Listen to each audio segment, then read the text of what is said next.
Guys welcome back to my YouTube channel Bihar education by Nidhi academy. तो आज की super duper video में हम लोग पढ़ने वाले हैं क्लास 10th का हिस्ट्री का चैप्टर 1, जो कि हमारा क्या है, यूरोप में राष्ट्रवाद का उदय। इसका हम लोग परफेक्ट नोट्स देखेंगे और उसके साथ साथ हम लोग क्या देखेंगे कि इस चैप्टर में क्या क्या है, टू द पॉइंट पढ़ेंगे। ठीक है, इस चैप्टर में बहुत सारे ऐसे टर्म हैं जो कि आपके लिए बहुत इंपॉर्टेंट है, और ये चैप्टर जो है आपके बोर्ड एग्जाम के व्यू से भी बहुत ज़्यादा इंपॉर्टेंट है, क्योंकि यहाँ से तो क्वेश्चन बहुत सारे पूछे जाते हैं। सब्जेक्टिव भी बहुत 3-4 पूछे जाते हैं। ठीक है, उसके बाद अगर दीर्घ उत्तरीय में बोला जाए तो उसमें भी बहुत सारा क्वेश्चन पूछा जाता है, और ऑब्जेक्टिव में तो 4-5 क्वेश्चन यहाँ से ज़रूर पूछा जाता है। तो ये वीडियो जो है आपके लिए बहुत इंपॉर्टेंट होने वाला है। तो चलिए आज की इस वीडियो में हम लोग क्या क्या पढ़ेंगे एक बार देख लेते हैं, जिसमें हम 1830 के दशक के बाद यूरोप में राष्ट्रवाद का विकास देखेंगे। बी में हम लोग ये देखेंगे कि जो गेयोसेफ मैज़नी थे, ठीक है, उनके विचार क्या क्या थे, जैसे कि पोलैंड, हंगरी, जर्मनी और ग्रीस में आंदोलन जो हुआ वो उसके सामान्य विशेषताओं के बारे में भी हम लोग इसमें पढ़ेंगे। ठीक है, तो चलिए आज स्टार्ट करते हैं अपना ये चैप्टर जो है। पहले हम लोग जानते हैं राष्ट्र क्या होता है। राष्ट्र जो है, देखिए राष्ट्र का डिफाइन एक जो तो क्या है, देखिए हम लोग देखते हैं। तो अर्नेस्ट रेनर के अनुसार समान भाषा, नस्ल, धर्म से क्षेत्र जो बना होता है उसी को हम लोग क्या बोलते हैं, राष्ट्र बोलते हैं। यानी समान भाषा, नस्ल, धर्म से जो बना हुआ क्षेत्र होता है उसी को हम लोग क्या बोलते हैं, राष्ट्र बोलते हैं। राष्ट्र जो होता है एक लंबे प्रयासों, त्यागों और जो निष्ठा होता है उसका एक चरम बिंदु माना जाता है, किसको, राष्ट्र को। ठीक है, अब चलिए पढ़ते हैं हम लोग राष्ट्रवाद क्या होता है। ये टॉपिक इंपॉर्टेंट है कि राष्ट्रवाद किसे कहते हैं, इसको अभी से ही याद कर लीजिए आप लोग, क्योंकि क्वेश्चन जो है लघु उत्तरीय में पूछा जाता है कि राष्ट्रवाद से क्या समझते हैं, या फिर ऐसे क्वेश्चन रहेगा कि राष्ट्रवाद किसे कहते हैं, तो उसको क्या बोलेंगे, अपने राष्ट्र के प्रति प्रेम की भावना को हम लोग क्या बोलते हैं, राष्ट्रवाद बोलते हैं। ठीक है, तो ये है।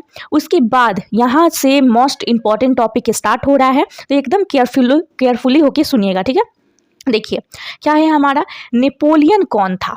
नेपोलियन कौन था, सेम ऐसा ही क्वेश्चन जो है बोर्ड में पूछा जाता है कि नेपोलियन कौन था, या फिर बता देगा कि नेपोलियन के बारे में बताइए। तो देखिए नेपोलियन का जन्म जो है 15 अगस्त 1769 को हुआ था। ठीक है, नेपोलियन जो है एक महान सम्राट था जिसने अपने व्यक्तित्व एवं कार्यों से पूरे यूरोप के इतिहास को प्रभावित किया था।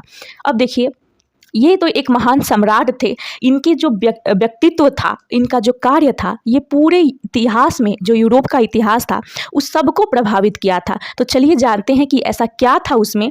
तो देखिए सबसे मोस्ट इम्पॉर्टेंट टॉपिक क्या है कि अपनी योग्यता के बल पर वो 24 वर्ष की आयु में ही सेनापति बन गया। मतलब उसके पास जितनी एबिलिटी थी, जितना योग्यता था, उसके बल पर जो है वो 24 साल की उम्र में ही वो सेनापति बन गया था। ये एक टॉपिक है। उसके बाद देखिए उसने कई युद्धों में फ्रांसीसी सेना को जीत दिलाई। बहुत सारे युद्ध होते थे उस टाइम, तो उस समय युद्ध होते थे, तो जो नेपोलियन था वो क्या करता था कि फ्रांसीसी जो सेना थी उसको जीत दिलाई थी और अपार लोकप्रियता हासिल कर ली। फिर उसने पीछे मुड़कर नहीं देखा और फ्रांस का शासक बन गया।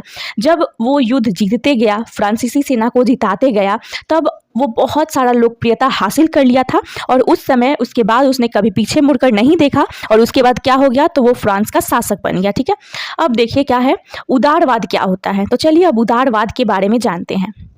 उदारवाद शब्द लातिनी भाषा के मूल शब्द लीबर पर आधारित है।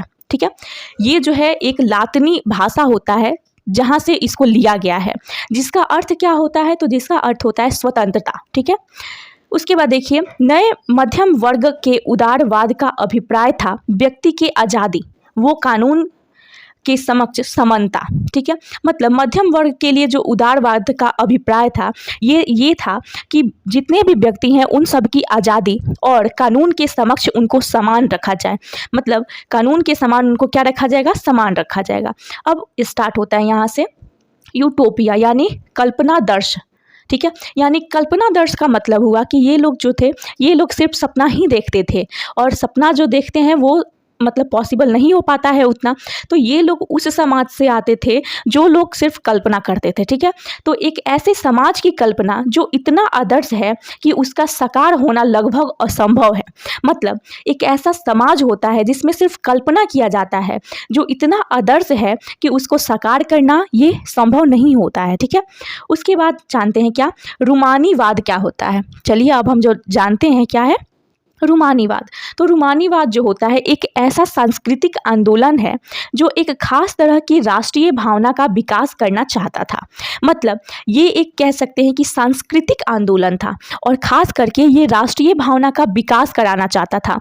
मतलब देखा जाए तो राष्ट्र की प्रति जो प्रेम है, जो राष्ट्र के प्रति भावना है, उस चीज़ को ये बढ़ाना चाहता था क्या रोमानीवाद, ठीक है। तो इस तरह से आप कह सकते हैं कि ये जो है एक सांस्कृतिक आंदोलन है, ठीक है। उसके बाद देखिए जुकर्स क्या है, तो प्रसा की एक सामाजिक श्रेणी का नाम जिसमें बड़े बड़े जमींदार शामिल थे। ये जो है प्रसा में एक सामाजिक श्रेणी बनाया गया था जिसमें जो है बड़े बड़े जमींदार लोग शामिल थे, ठीक है। अब देखिए राष्ट्रवाद के उदय का कारण क्या था, अब उसको पढ़ते हैं, ये बहुत इंपॉर्टेंट है। 5 नंबर में ये कभी कभी क्वेश्चन पूछ देता है कि राष्ट्रवाद के उदय का कारण क्या है, बताइए। तो देखिए फर्स्ट हमारा है कि निरंकुश शासन व्यवस्था। मतलब निरंकुश कहने का मतलब है कि मनमाने ढंग से शासन करना। वहाँ पर जो राजा लोग थे वो लोग क्या करते थे कि अपने मनमाने ढंग से जो है शासन करते थे। इसकी वजह से क्या हुआ, तो बहुत सारे लोगों को प्रॉब्लम होने लगा और अंदर ही अंदर क्या होने लगा था कि राष्ट्रवाद का जो है भावना फैल रहा था। तभी क्या हुआ कि जो निरंकुश शासन व्यवस्था था तो उसका वो जो सामने था उसी की वजह से क्या हुआ, राष्ट्रवाद का विकास हुआ। उसके बाद है उदारवादी विचारों का प्रसार। उसके बाद स्वतंत्रता, समानता तथा बंधुत्व का नारा, शिक्षित मध्यम वर्ग की भूमिका, ठीक है। चलिए उसके बाद देखते हैं क्या है कि यूरोप में राष्ट्रवाद का क्रमिक विकास क्या है। यूरोप में जो राष्ट्रवाद है उसका क्रमिक विकास क्या है, तो चलिए देखते हैं। फ्रांसीसी क्रांति 1789, फ्रांसीसी जो क्रांति हुई थी कब हुई थी, तो 1789। ये बहुत इंपॉर्टेंट है, एकदम आपको रट लेना है, ठीक है, क्योंकि क्वेश्चन ये बहुत पूछता है। उसके बाद नगर संहिता 1804, ये भी बहुत इंपॉर्टेंट है। नगर संहिता जो है वो 1804 में, वियना की संधि 1815 में, उदारवादी क्रांति 1848 में, जर्मनी का एकीकरण कब हुआ, तो 1866 में, 1871 में जो है इटली का एकीकरण हुआ, तो वो 1859 से लेकर 1871 तक में हो गया था, ठीक है। अब देखिए यूरोप में राष्ट्रवाद का निर्माण कैसे हुआ था। तो किसी भी राष्ट्र के निर्माण के लिए एक सामूहिक पहचान, सांस्कृतिक परंपरा आदि का समान होना जरूरी होता है, ठीक है। तो इसी की वजह से जो है राष्ट्रवाद का निर्माण हुआ था। उसके बाद है यूरोप में अलग अलग समाज था, जैसे हैवस समाज में लोग जो है जर्मन, अंग्रेजी, फ्रेंच, इटली आदि अलग अलग भाषाएं बोलते थे। तो इस तरह कह सकते हैं कि यूरोप में बहुत सारे अलग अलग समाज थे। उसके बाद देखिए क्या है कि यूरोपीय समाज की संरचना कैसी थी 19वीं शताब्दी के पहले, ठीक है। तो यूरोपीय समाज की समाज की जो रूप था, उसका संरचना था, वो कैसा था, तो असमान रूप से 2 भागों में उसको विभाजित किया गया था, ठीक है। देखिए पहला है उच्च वर्ग, इसको किस चीज़ में बांटा गया था, तो उच्च वर्ग के में बांटा गया था, जिसमें कौन आते थे, कुलीन वर्ग के लोग आते थे, और निम्न वर्ग जिसमें कौन आता था, तो कृषक वर्ग लोग आते थे, ठीक है। उसके बाद देखिए उच्च वर्ग कुलीन, उसमें क्या था, तो देखिए कुलीन में जो है कम जनसंख्या वाले लोग थे। उच्च वर्ग तथा वर्चस्व जमाने वाला, मतलब कुलीन वर्ग कह सकते हैं उच्च वर्ग जिसमें कि वर्चस्व जमाने वाले लोग रहते थे। उसके बाद जमींदार यानी ढेर सारे खेतों के मालिक, सभी अधिकार दिए जाते थे। मतलब इसमें जमींदार लोग ज़्यादा रहते थे जो कि खेत के मालिक हुआ करते थे और इनको सभी अधिकार मिला हुआ था। उसके बाद बात करते हैं उच्च वर्ग के बारे में देख लिए। निम्न वर्ग, जो निम्न वर्ग थे कौन था, कृषक वर्ग। तो इसमें जो है बहुत सारे लोग आते थे अधिक संख्या में। अब सबके पास तो ज़्यादा ज़मीन नहीं होगा, या फिर सभी तो ज़मीन के मालिक नहीं होंगे, सभी को तो ज़्यादा अधिकार नहीं होगा। तो जो निम्न वर्ग के लोग थे उसमें जनसंख्या क्या थी, ज़्यादा थी। जमीनहीन यानी या तो ज़मीन ना थी या तो किराए पर रहते थे। मतलब कह सकते हैं ज़मीन उनके पास नहीं था, या तो बोले कि उनके पास ज़मीन नहीं था या वो किराए पे रहते थे। किसी भी प्रकार की इनके पास था कि किसी भी प्रकार के अधिकार नहीं दिए जाते थे इनको। उसके बाद एक मिनट। उसके बाद आता है हमारा क्या, मध्यम वर्ग। 19वीं सदी के बाद जो है एक नया वर्ग जुड़ गया जो कि क्या था, मध्यम वर्ग। ठीक है, तो नया वर्ग जो मध्यम वर्ग आया, इसमें जो है पढ़े लिखे लोग थे, जैसे शिक्षक हो गया, डॉक्टर हो गए, उद्योगपति हो गए, व्यापारी हो गए, आदि लोग थे। तो कह सकते हैं कि पढ़े लिखे होने के नाते उन्हें एक समान कानून की मांग, यानी उदारवादी राष्ट्रवाद था उनमें। तो उसके जो उदारवादी राष्ट्रवाद है, तो इसको हम लोग जो है अगली वीडियो में देखेंगे। ठीक है, थोड़ा सा टॉपिक बच जाएगा नोट्स का आपका, और सारे क्वेश्चंस जो है मैं आपको वीडियो दे दूंगी, आप लोग उसको देख लीजिएगा।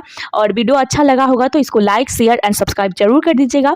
और डेली आप लोग वीडियो में बने रहिएगा, डेली अपलोड होगा, और आप लोग जो है इसको लाइक, शेयर एंड सब्सक्राइब जरूर करते रहिएगा। Thank you.